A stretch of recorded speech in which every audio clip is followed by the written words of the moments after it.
Hi guys! Welcome back to my channel, and I know na pangit yung angle ng ating video for today, but I don't care because my goal here is to make a report. I was thinking to redo it, but I've realized na na-spend ko na yung money, so wala na akong cash stuff dito.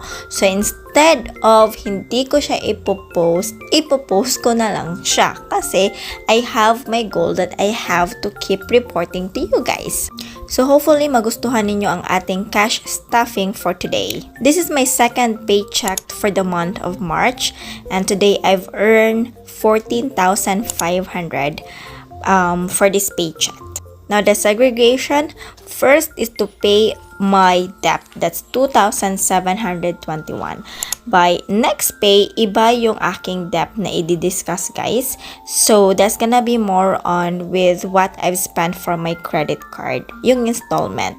You all know naman that my BDO credit card used nun is to do a monthly repayment for an appliance or gadgets na gusto naming bilhin kasi nga hindi kayang i-cash, so dapat installment lang muna. With the debt, the next one would be for the food category. So I have the grocery, which is for 1,500, and then for our food allowance, meaning yung allowance talaga namin as a family where I get the food, that's gonna be 2,000. Let's have for the transportation. Now for the transportation, allowance ko dito for the gas is 1,200.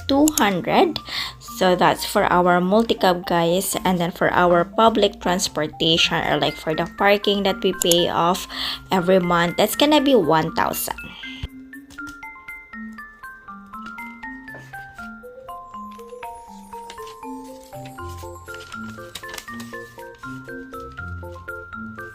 Utilities, the only amount that we are paying for their utilities, guys, it's our VECO or the electricity, so that's 1,000 per pay. Next category on our budget is the medical. So medical consists of our vitamins budget, and for sa husband ko na medical needs, or binibigyan kasi naman siya every pay for her gamot. So she has maintenance. So we are giving her like 1,000 per paycheck, sorry. So that's 500 for the vitamins, and then for her mom, or for my husband mom, that's gonna be 1,000. Now I'm giving 1,500 for my partner's allowance, but there will be a changes on this one for the next pay, guys.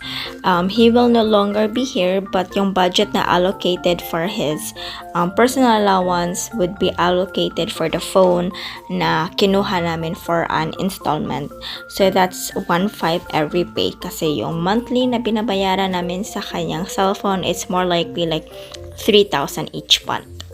Still, miscellaneous will be for 1,000, guys. So miscellaneous includes our entertainment budget, which is our monthly subscription for Netflix. And then if we have, like, if we ordered something from the Shopee or TikTok or online shopping, dun ko siya kinukuha sa miscellaneous na part.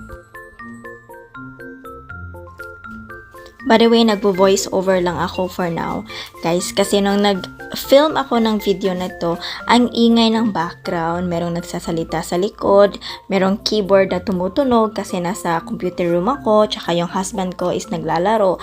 But I have to film this. I need to film this on that day, kaya medyo maingay siya. So I'm just doing the voice over. So kita nyo naman, hindi talaga ako well prepared for this video kasi yung spot, yung angle ng aking video here, it's so clumsy. Talagang nakaslanting siya, or hindi siya sakto yung angle, so ganun.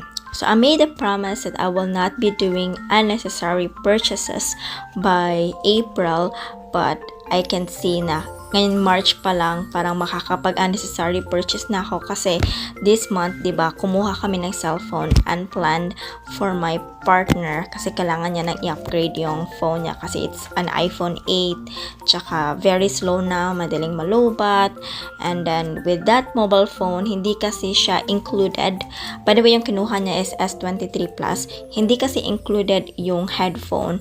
So meron akong nakita na kasamahan ko sa work na binibenta niyang Nokia earbuds, so it's wireless.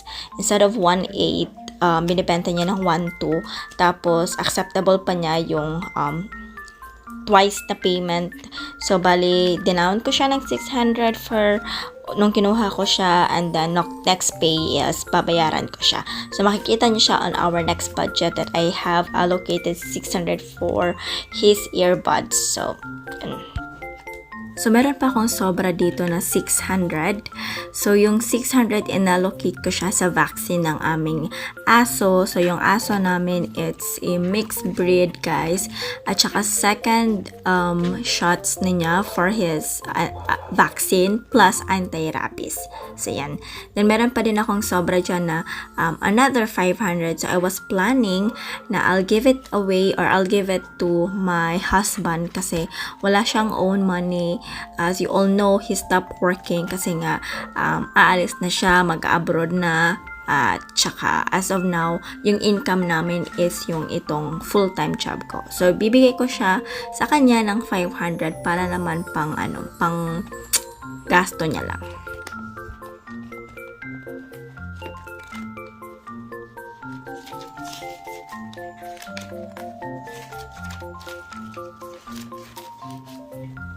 Ngayon naman ay binabayaran ko kung ano yung mga sinwipe ko sa aking credit card. So you all know I have a credit card transaction tracker, guys. So every time na meron akong tinatransact sa credit card, nilalagay ko dito, nililista ko para alam ko yung status if I've paid or hindi.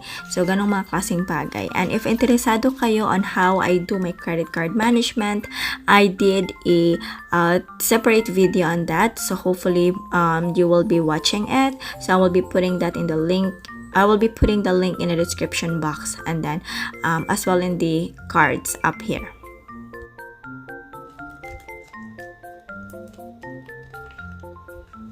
At this time, hindi ko na alam kung ano yung ginagawa ko on the current video. Nakalimutan ko na, but I'm just gonna be rambling kung ano yung gusto kong sabihin for my budget planner. I know na hindi ako naging perfecto when it comes to my financial goal, especially with my savings now, but that's gonna be still in my goal here. That's still gonna be in my plan na dapat nakakapag-save ako. Huwag niyo kong tularan, guys. I know that you are watching my video, but my video is all about how can I do my budgeting as of now. Yun yung tinatry kong i-come up. And I know na every pay, meron akong mga unnecessary na binibili or na-spent na which is not supposed to be in the budget, and then hindi rin ako nakapag-put in ng mga savings ko, kung ano yung mga intended for the savings, especially for the sinking funds, insurance, and investment and all.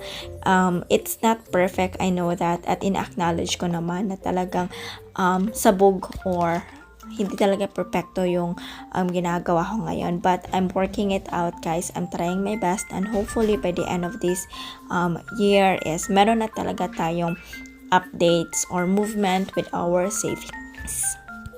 Almost end of the first quarter na, and then wala pa din akong na-put up na savings. Wala talaga akong nailagay sa savings goal ko, guys.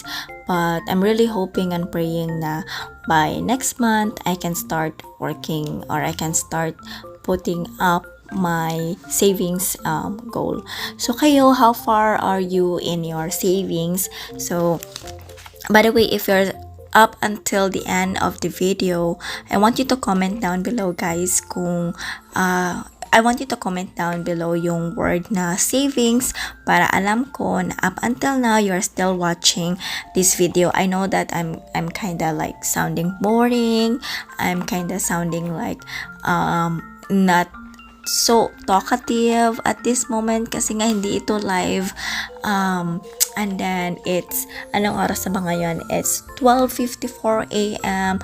I'm currently working at home at tsaka I'm on my break, and then try ko siyang i-insert na mag-voice over para ma-upload ko ang video na to.